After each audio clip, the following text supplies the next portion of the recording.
किसानी कोल च किसानी बचाउण दे लई दिल्ली दीआं बरूहां ते बैठे किसानां दी मदद लई पहुंचे बरनाला दे तनौला पिंड दे ट्रैक्टर मकैनिक ने अपनी जान कुर्बान करके इस संघर्ष विच जो योगदान दिता है उस नूं शायद ही कदे भुलाया जा सकेगा।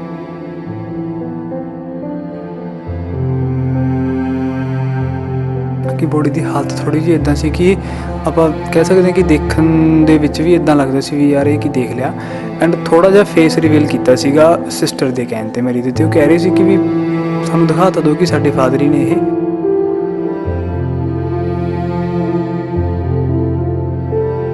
ਬਹੁਤ ਮੈਨੂੰ ਲੱਗਦਾ ਜੇਕਰ ਮੈਂ ਉੱਥੇ ਹੁੰਦਾ ਮੈਂ ਬੇਹੋਸ਼ ਹੋ ਜਾਣਾ ਸੀਗਾ ਜੀ। ਮੈਨੂੰ ਤਾਂ ਕੱਲ ਮੋਰਚਰੀ ਦੇ ਵਿੱਚੋਂ ਬੋਡੀ ਪਿਕ ਕਰਕੇ ਕਾਰ ਦੇ ਵਿੱਚ ਵੀ ਨਹੀਂ ਰੱਖੀ ਗਈ ਐਂਬੂਲੈਂਸ ਦੇ ਵਿੱਚ, ਉਹ ਵੀ ਮੇਰੇ ਬ੍ਰਦਰ ਸੀਗੇ ਉਹਨਾਂ ਨੇ ਰੱਖੀ।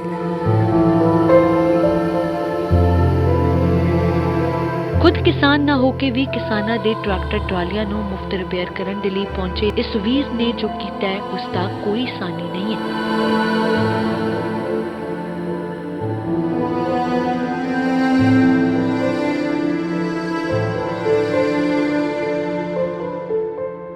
ਰੀਜ਼ਨ ਹੀ ਇਹੀ ਸੀ ਕਿ ਉਹ ਦਿੱਲੀ ਗਈ ਇਹਨਾਂ ਬਿੱਲਾਂ ਦੇ ਕਰਕੇ ਸੀਗੇ ਜੀ। ਜਿਹੜੇ ਸਾਰੇ ਹੋਰ ਕਿੰਨਾ ਵੱਡਾ ਕਾਫਲਾ ਮੈਡਮ, ਕਿੰਨੇ ਵੱਡੇ ਟਰੈਕਟਰ ਖੜੇ ਆ, ਕਿੰਨੇ ਲੋਕ ਉੱਥੇ ਫਿਰ ਰਹੇ ਹੈਗੇ, ਸਾਰਾ ਬਿੱਲਾਂ ਕਰਕੇ ਹੈ ਜੀ।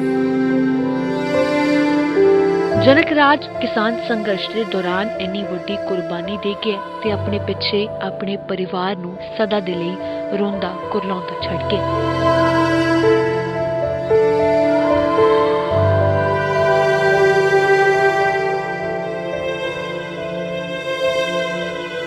पर इदा नहीं सोचा कि भी डैडी का कुछ इदा ही हो जाऊ तो सी भी जेकर कुछ होया तो थोड़ी बहुत सट वगैरह हो, जेकर कुछ एक्सीडेंट वगैरह भी होया एंड उस तो बाद ये पता लगे कि डैडी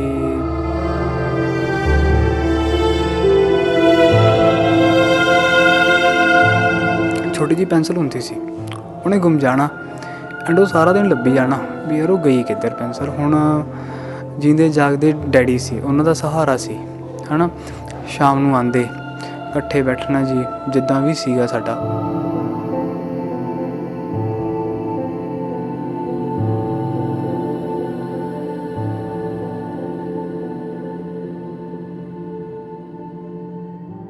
ਸਾਹਿਲ, ਤੁਹਾਨੂੰ ਕਦੋਂ ਪਤਾ ਲੱਗਿਆ ਕਿ ਜਨਕ ਰਾਜ ਜੀ ਯਾਨੀ ਤੁਹਾਡੇ ਪਿਤਾ ਜੀ ਇਸ ਦੁਨੀਆ ਦੇ ਵਿੱਚ ਨਹੀਂ ਰਹੇ? मैम सुबह संडे मेरे अंकल ताया जी वो आए सी घरे, मेरे ब्रदर सीगे कज़न ब्रदर सीगे एंड उन्होंने थोड़े ਜਿਹੇ हाव भाव बदले हुए सी। मैनूं लग्या कि कोई इंसीडेंट हो गया लगता है कुछ ठीक है, पर डैडी गए हुए सीगे वो पता सीगा, पर इदा नहीं सोचा कि भी डैडी का कुछ इदा ही हो जाऊ तो सी भी जेकर कुछ होया तो थोड़ी बहुत सट वगैरह हो, जेकर कुछ एक्सीडेंट वगैरह भी होया एंड उस तो बाद ये पता लगे कि डैडी नो मोर। ਤੁਸੀਂ ਇੱਕ ਕਿਸਾਨ ਫੈਮਿਲੀ ਤੋਂ ਬਿਲੋਂਗ ਨਹੀਂ ਕਰਦੇ, ਫਿਰ ਵੀ ਤੁਹਾਡੇ ਡੈਡੀ ਨੂੰ ਦਰਦ ਸੀ ਕਿਸਾਨਾਂ ਦੀਆਂ। ਕਹਿੰਦੇ ਜਦੋਂ ਪਤਾ ਲੱਗਦਾ ਸੀ ਕਿ ਕਿਸਾਨਾਂ ਨੂੰ ਕੁੱਟਦੇ ਪਏ ਨੇ, ਧੱਕੇ ਪੈ ਰਹੇ ਨੇ, ਉਹਨਾਂ ਦੇ ਪਾਣੀ ਦੀਆਂ ਬੁਛਾੜਾ, ਅਥਰੂ ਗੈਸ ਦੇ ਗੋਲੇ, ਤਾਂ ਉਹਨਾਂ ਨੂੰ ਸੀ ਮੈਂ ਕਿਸੇ ਨਾ ਕਿਸੇ ਤਰੀਕੇ ਧਰਨੇ 'ਤੇ ਪਹੁੰਚ ਕੇ ਉਹਨਾਂ ਦੀ ਸੇਵਾ ਕਰਾਂ, ਅਤੇ ਉਹ ਟਰੈਕਟਰ ਟਰਾਲੀਆਂ ਰਿਪੇਅਰ ਕਰਨ ਦੇ ਲਈ ਉੱਥੇ ਪਹੁੰਚੇ ਸੀ। ਜੀ ਜੀ ਜੀ ਸਹੀ ਕਿਹਾ ਜੀ ਸੁਣੇ, ਕਿਉਂਕਿ ਇੱਦਾਂ ਸੀ ਸ਼ੁਰੂ ਦੇ ਵਿੱਚ ਹੀ ਜਿਹੜਾ ਉਹਨਾਂ ਦਾ ਸੀ ਭਾਈਚਾਰਕ ਸਾਂਝ ਜ਼ਿਆਦਾ ਕਿਸਾਨ ਪਰਿਵਾਰਾਂ ਨਾਲ ਸੀ, ਜੱਟ ਜ਼ਿਮੀਂਦਾਰਾਂ ਨਾਲ ਸੀ ਜੀ ਜ਼ਿਆਦਾ, ਕਿਉਂਕਿ ਸਾਰੇ ਜਿਹੜੇ ਨੇੜੇ ਤੇੜੇ ਦੇ ਵਿਲੇਜ ਨੇ ਉੱਥੋਂ ਜਿੰਨੇ ਵੀ ਜੱਟ ਵਗੈਰਾ ਹੁੰਦੇ ਸੀਗੇ ਜੀ ਸਾਰੇ ਉਹਨਾਂ ਨੂੰ ਆਲਮੋਸਟ ਜਾਣਦੇ ਸੀ। ਹੁਣ ਵੀ ਬਾਹਰ ਦੇ ਵਿੱਚ ਸਾਰੇ ਨੇੜੇ ਤੇੜੇ ਦੇ ਪਿੰਡਾਂ ਤੋਂ ਆ ਰਹੇ ਨੇ, ਕਹਿ ਰਹੇ ਸੀ ਕਿ ਇੱਦਾਂ ਸਭ ਵਧੀਆ, ਸਭ ਨੂੰ ਮਿੱਠਾ ਬੁਲਾਉਂਦੇ ਸੀਗੇ ਐਂਡ ਜਿਹੜੀ ਇੱਦਾਂ ਦੀ ਗੱਲ ਸੀ ਜੀ ਉੱਥੇ ਉਹ ਹਾਜ਼ਰ ਹੀ ਹੁੰਦੇ ਸੀਗੇ ਕਿ ਕਿਸੇ ਦਾ ਜੇਕਰ ਕੁਛ ਜਾਨ ਨਾਲ ਬਣਦਾ ਹੈ, ਸਹੀ ਹੁੰਦਾ ਤਾਂ ਉਹ ਕਹਿੰਦੇ ਸੀ ਕਿ ਇਹਦੇ ਵਿੱਚ ਦੇਰ ਨਹੀਂ ਹੋਣੀ ਚਾਹੀਦੀ, ਸੇਵਾ ਲਈ ਹਮੇਸ਼ਾ ਹਾਜ਼ਰ। ਜੀ ਰਿਲਾਇੰਸ ਪੈਟਰੋਲ ਪੰਪ ਜਦੋਂ ਘੇਰਨੇ ਸੀਗੇ ਉਦੋਂ ਵੀ ਕਹਿੰਦੇ ਤੁਹਾਡੇ ਫਾਦਰ ਸਾਹਿਬ ਕਿਸਾਨਾਂ ਦੇ ਨਾਲ ਮੋਢੇ ਨਾਲ ਮੋਢਾ ਲਾ ਕੇ। ਜੀ ਜੀ ਜੀ ਜੀ। ਕਿਹੜੀ ਤਰੀਕ ਨੂੰ ਇੱਧਰੋਂ ਰਵਾਨਾ ਹੋਈ ਸੀ ਦਿੱਲੀ ਲਈ? ਮੈਮ 29 ਦੁਪਹਿਰੇ ਕਰੀਬ 2:30-3 ਵਜੇ ਦਾ ਟਾਈਮ ਸੀ। ਅਤੇ ਕਦੋਂ ਆਖਰੀ ਸਾਹ ਕਦੋਂ ਲਿਆ? ਨੋ ਮੈਮ ਇਸ ਬਾਰੇ ਨਹੀਂ ਮੈਨੂੰ ਪਤਾ, ਬੋਲਿਆ ਜਾ ਰਿਹਾ ਕਿ ਸਵੇਰ 1 ਵਜੇ ਪਤਾ ਲੱਗ ਗਿਆ ਸੀਗਾ ਕਿ ਕਾਰ ਜਿਹੜੀ ਹੈਗੀ ਕਿ ਅੱਗ ਲੱਗ ਗਈ ਕਾਰ ਨੂੰ। ਹਾਂਜੀ। ਜਿਹੜੀ ਕਾਰ ਦੇ ਵਿੱਚ ਉਹ ਬੈਠੇ ਸੀ ਦੱਸ ਰਹੇ ਨੇ ਕਿ ਉਹਦੇ ਵਿੱਚ ਉਹ ਗੱਡੀ ਔਨ ਕਰਕੇ, ਹੀਟਰ ਔਨ ਕਰਕੇ ਥੋੜ੍ਹੀ ਦੇਰ ਲਈ ਸੌਣ ਦੇ ਲਈ ਉਸ ਗੱਡੀ ਦੇ ਵਿੱਚ ਗਏ। ਜੀ ਜੀ ਸੁਣਨ ਦੇ ਵਿੱਚ ਇੱਦਾਂ ਹੀ ਆਇਆ, ਬਟ ਕੁਝ ਪੱਕੇ ਪ੍ਰੂਫ ਨਹੀਂ ਹੈਗੇ ਜੀ ਇਸ ਦੇ ਰਿਗਾਰਡਿੰਗ। ਤੁਸੀਂ ਡੈੱਡ ਬੋਡੀ ਕਦੋਂ ਲੈ ਕੇ ਆਏ ਹੋ ਵਾਪਸ? ਡੈੱਡ ਬੋਡੀ ਮੈਮ ਕੱਲ੍ਹ ਅਸੀਂ ਲੈਣ ਗਏ ਸੀ ਐਂਡ ਅੱਜ ਸਵੇਰ ਲੈ ਕੇ ਆਏ ਜੀ ਕਰੀਬ 9 ਵਜੇ 9 ਵਜੇ ਅਸੀਂ ਘਰੇ ਆ ਗਏ ਸੀ ਬੋਡੀ ਲੈ ਕੇ ਜੀ। ਕੀ ਹਾਲਤ ਸੀ ਬੋਡੀ ਦੀ? ਬੋਡੀ ਮੈਮ ਪੂਰੀ ਤਰ੍ਹਾਂ ਰੈਪ ਸੀ ਜੀ। ਅਸਲ ਦੇ ਵਿੱਚ ਤਾਂ ਬੋਡੀ ਦਿਖਾਉਣ ਤੋਂ ਮਨਾ ਕੀਤਾ ਗਿਆ ਸੀ ਕਿ ਬੋਡੀ ਦੀ ਹਾਲਤ ਥੋੜ੍ਹੀ ਜਿਹੀ ਇੱਦਾਂ ਸੀ ਕਿ ਆਪਾਂ ਕਹਿ ਸਕਦੇ ਹਾਂ ਕਿ ਦੇਖਣ ਦੇ ਵਿੱਚ ਵੀ ਇੱਦਾਂ ਲੱਗਦਾ ਸੀ ਵੀ ਯਾਰ ਇਹ ਕੀ ਦੇਖ ਲਿਆ। ਐਂਡ ਥੋੜ੍ਹਾ ਜਿਹਾ ਫੇਸ ਰਿਵੀਲ ਕੀਤਾ ਸੀਗਾ ਸਿਸਟਰ ਦੇ ਕਹਿਣ 'ਤੇ ਮੇਰੀ ਦੇ, ਅਤੇ ਉਹ ਕਹਿ ਰਹੇ ਸੀ ਕਿ ਵੀ ਸਾਨੂੰ ਦਿਖਾ ਤਾਂ ਦਿਓ ਕਿ ਸਾਡੇ ਫਾਦਰ ਹੀ ਨੇ ਇਹ। ਜਦੋਂ ਤੱਕ ਆਖਰੀ ਵਾਰ ਦੇਖ ਨਹੀਂ ਲੈਂਦੇ ਤਸੱਲੀ ਨਹੀਂ ਹੁੰਦੀ ਕਿ ਸਾਡਾ ਜੀ ਚਲਾ ਗਿਆ। ਹਾਂਜੀ, ਬਸ ਦੀਦੀ ਨੂੰ ਹੀ ਸੀ ਇੱਦਾਂ ਕਿ ਬਸ ਵੀ ਦੇਖ ਲਈਏ, ਕਿਉਂਕਿ ਮੇਰੇ ਕੋਲ ਜਿਹੜੀਆਂ ਹੈਗੀਆਂ ਸੀ 1-2 ਉੱਥੇ ਕੋਪਸ ਨੇ ਫੋਟੋਜ਼ ਦਿਖਾਈਆਂ ਸੀ ਮੈਨੂੰ, ਮੇਰੇ ਤੋਂ ਤਾਂ ਉਹ ਵੀ ਨਹੀਂ ਦੇਖੀਆਂ ਗਈਆਂ, ਪਰ ਸਿਸਟਰ ਨੂੰ ਸੀ ਕਿ ਹਾਂ ਦੇਖੀਏ ਤਾਂ ਸਹੀ ਵੀ ਫਾਦਰ ਸਾਹਿਬ ਹੀ ਨੇ ਸੱਚੀ ਇਹ। ਹਾਂਜੀ, ਗੱਡੀ ਸੜ ਕੇ ਸੁਆਹ ਹੋ ਗਈ ਸੀ। ਜੋ ਤਸਵੀਰਾਂ ਸਾਡੇ ਤੱਕ ਵੀ ਪਹੁੰਚੀਆਂ ਨੇ ਉਹ ਸੱਚਮੁੱਚ ਦੇਖ ਕੇ ਦਿਲ ਦਹਿਲ ਰਿਹਾ ਸੀ, ਰੋਂਗਟੇ ਖੜੇ ਹੋ ਗਏ ਸੀ। ਜੀ ਬਹੁਤ, ਮੈਨੂੰ ਲੱਗਦਾ ਜੇਕਰ ਮੈਂ ਉੱਥੇ ਹੁੰਦਾ ਮੈਂ ਬੇਹੋਸ਼ ਹੋ ਜਾਣਾ ਸੀਗਾ ਜੀ। ਮੈਨੂੰ ਤਾਂ ਕੱਲ੍ਹ ਮੋਰਚਰੀ ਦੇ ਵਿੱਚੋਂ ਬੋਡੀ ਪਿਕ ਕਰਕੇ ਕਾਰ ਦੇ ਵਿੱਚ ਵੀ ਨਹੀਂ ਰੱਖੀ ਗਈ, ਐਂਬੂਲੈਂਸ ਦੇ ਵਿੱਚ, ਉਹ ਵੀ ਮੇਰੇ ਬ੍ਰਦਰ ਸੀਗੇ, ਉਹਨਾਂ ਨੇ ਰੱਖੀ ਹੈ। ਪਾਪਾ ਕੰਮ ਕੀ ਕਰਦੇ ਸੀ ਇੱਥੇ? ਦੁਕਾਨ ਸੀ ਪੈਂਚਰ ਲਗਾ? ਹਾਂਜੀ, ਪਾਪਾ ਦਾ ਇਹੀ ਕੰਮ ਸੀਗਾ ਜੀ, ਸਾਈਕਲ ਰਿਪੇਅਰ ਦਾ ਐਂਡ ਪੰਕਚਰਸ ਦਾ। ਅਤੇ ਉਹ ਗਏ ਵੀ ਇਸ ਮੋਟਿਵ 'ਤੇ ਸੀ ਕਿ ਜੇਕਰ ਹੋ ਸਕਿਆ ਜ਼ਿਆਦਾ ਤੋਂ ਜ਼ਿਆਦਾ ਪੰਕਚਰਸ ਬਣਵਾ ਦਾਂਗੇ ਟਰੈਕਟਰਸ ਦੇ, ਐਂਡ ਕੁਛ ਜਿੰਨਾ ਕੁ ਵੀ ਮੈਥੋਂ ਹੋਇਆ ਸੇਵਾ ਕਰ ਲਾਂਗੇ। ਉੱਥੇ ਕੀਤੀ ਉਹਨਾਂ ਨੇ ਪਹੁੰਚ ਕੇ ਸੇਵਾ? ਹਾਂਜੀ, ਕਿਉਂਕਿ ਮੇਰੇ ਕੋਲ ਜਿਹੜੀਆਂ ਫੋਟੋਆਂ ਮੈंने ਦੇਖੀਆਂ ਉਹਨਾਂ ਕੋਲ ਇੱਕ book C, notebook C, and ਉਹਦੇ ਵਿੱਚ ਉਹਨਾਂ ਕੋਲ ਟਰੈਕਟਰ ਦੇ ਨੰਬਰਸ, ਕਿੱਥੇ ਖੜ੍ਹਾ ਟਰੈਕਟਰ, ਕਿਹੜਾ ਮਾਡਲ ਹੈ, ਕੀ ਇਹਦੇ ਵਿੱਚ ਕਮੀ ਕੀ ਹੈ, ਉਹ ਸੀ ਠੀਕ ਕਰੀਏ ਉਹ, ਐਂਡ ਉਹ ਸਾਰਾ ਕੁਝ ਰਿਕਾਰਡ ਹੀ ਕਰ ਰਹੇ ਸੀ। ਕਿਉਂਕਿ ਜਿਹੜੇ ਨਾਲ ਵਾਲੇ ਮਿਸਤਰੀ ਸੀਗੇ ਜੀ ਉਹ ਵੈਲ ਐਜੂਕੇਟਡ ਨਹੀਂ ਸੀ, ਡੈਡੀ ਦੀ ਸਟੱਡੀ ਕੀਤੀ ਹੋਈ ਸੀ, ਐਂਡ ਉਹ ਲਿਖਦੇ ਪੜ੍ਹਦੇ ਸਹੀ ਵਧੀਆ ਸੀਗੇ ਜੀ। ਤੁਸੀਂ ਕੀ ਕਰਦੇ ਹੋ ਸਾਹਿਬ?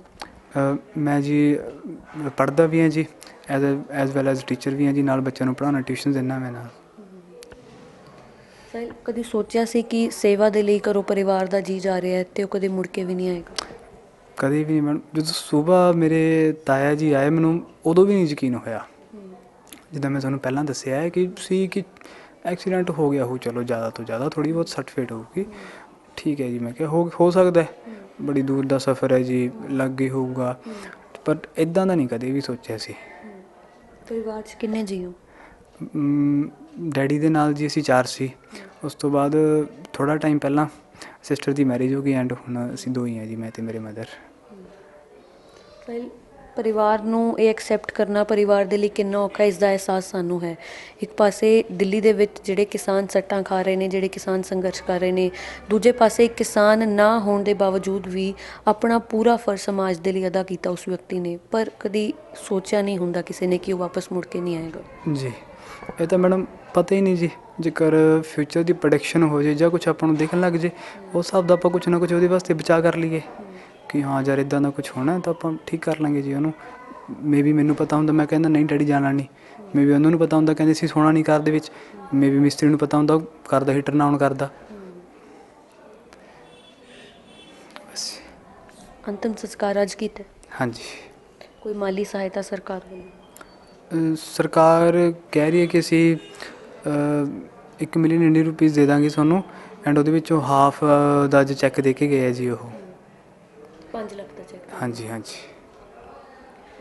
ਗੁੱਸਾ ਆਇਆ ਸੀ ਸੈਂਟਰ ਸਰਕਾਰ 'ਤੇ? ਜੇ ਨਾ ਇਹ 3 ਬਿੱਲ ਪਾਸ ਹੋਏ ਹੁੰਦੇ, ਬਹੁਤ ਸਾਰੇ ਕਿਸਾਨਾਂ ਦੀ ਹੋਰ ਵੀ ਜਾਨ ਗਈ ਹੈ, ਬੜੇ ਸਾਰੇ ਕਿਸਾਨ ਜ਼ਖਮੀ ਹੋਏ ਨੇ, ਸ਼ਾਇਦ ਜੇ ਨਾ ਕਾਨੂੰਨ ਪਾਸ ਹੁੰਦੇ ਤਾਂ ਇਹ ਸਭ ਹੋਣਾ ਨਹੀਂ ਸੀ।